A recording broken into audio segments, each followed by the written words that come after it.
अब तेरी बुआ शरीर से लाचार हो चुकी है और अब उनका इस दुनिया में हमारे अलावा कोई नहीं है। इसीलिए मैं कह रही हूँ, जाकर उन्हें यहाँ ले आ। अब इस उम्र में वह अकेले कैसे रहेगी और अपनों के होने का क्या फायदा जब जरूरत के वक्त काम ना आ सके। अरे माँ, तुम भी कैसी बातें करती हो माँ। इतना बड़ा घर कहाँ है हमारा।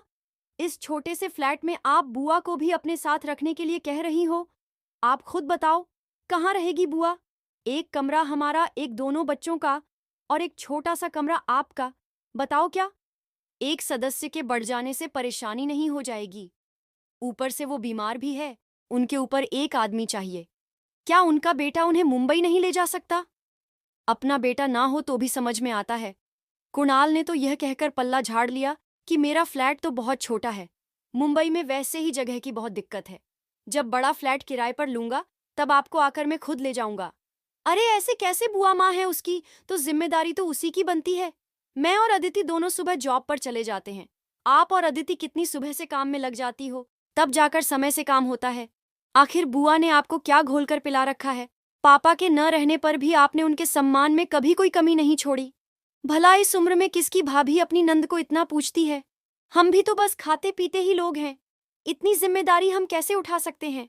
अगर उनका बेटा अपनी जिम्मेदारी नहीं समझ रहा तो आप मुझ पर क्यों उनकी जिम्मेदारी डालना चाहती हो। अदिति ने तो साफ मना कर दिया है, मैं किसी की तीमारदारी नहीं करूंगी। मुझे जॉब पर भी जाना होता है। आजकल बच्चे अपने माँ बाप का कर दे वही बहुत है। भला इस तरह दूसरों को कौन घर में बसाता है। मम्मी जी ने तो हमारा घर धर्मशाला सोच रखा है। अब आप ही बताओ, बुआ की वजह से मैं अपने घर में क्लेश कैसे कर लूं। रोज रोज की चिक चिक फिर मुझसे सहन नहीं होगी। तुम्हारी बहू तो अभी से मुंह बनाए बैठी है। उर्मिला जी अब तक चुपचाप अपने बेटे नवीन की बातें सुने जा रही थीं। बड़े गुस्से से बोली, देखो नवीन, तुम्हारी बुआ इस घर की लड़की है। तुम्हारे फूफा जी की मृत्यु को भी 2 साल हो चुके हैं। बेचारी जैसे तैसे अकेली अब तक रह ही रही थी। अगर उनका बेटा नालायक निकल गया तो इसमें उनकी क्या गलती।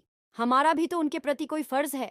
अगर इस हाल में उन्हें हमने अकेला छोड़ दिया तो मैं तुम्हारे पापा को ऊपर जाकर क्या मुंह दिखाऊंगी। तुम नहीं जानते उन्होंने हमारे लिए क्या क्या किया है।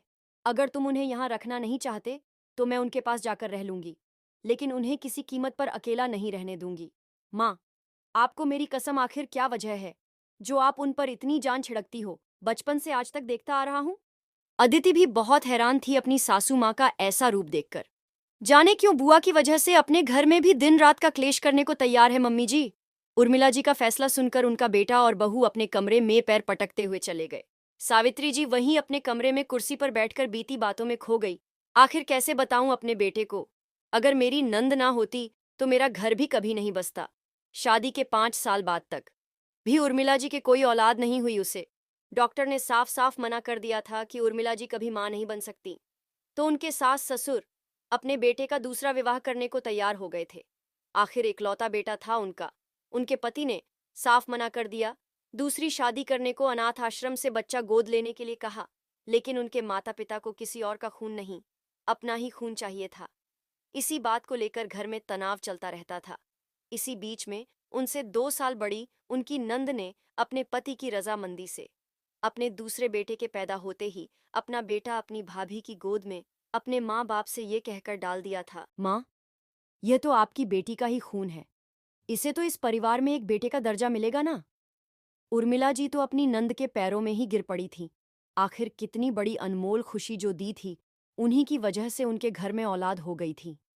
अगर उस वक्त उन्होंने अपना बच्चा उन्हें न दिया होता तो आज उनके घर में अंधेरा ही रहता। उन्हीं की वजह से आज उनका घर भी भरा पूरा घर है। फिर नहीं चाहती थी कभी यह सच उनके बेटे को पता चले, लेकिन आज उन्होंने फैसला ले लिया था कि यह सच्चाई नवीन को बता ही देंगे, क्योंकि इसके सिवा कोई चारा भी नहीं है अपने घर की शांति बनाए रखने के लिए। अगले दिन नाश्ते की टेबल पर भी कोई आपस में नहीं बोल रहा था। तब उर्मिला जी ने अपने बेटे को सारी बात बता दी। और कहाँ ठीक है नवीन, उनका एक बेटा नालायक है, लेकिन दूसरा बेटा तो समझदार है। अब तुम बताओ मुझे इस स्थिति में क्या करना चाहिए।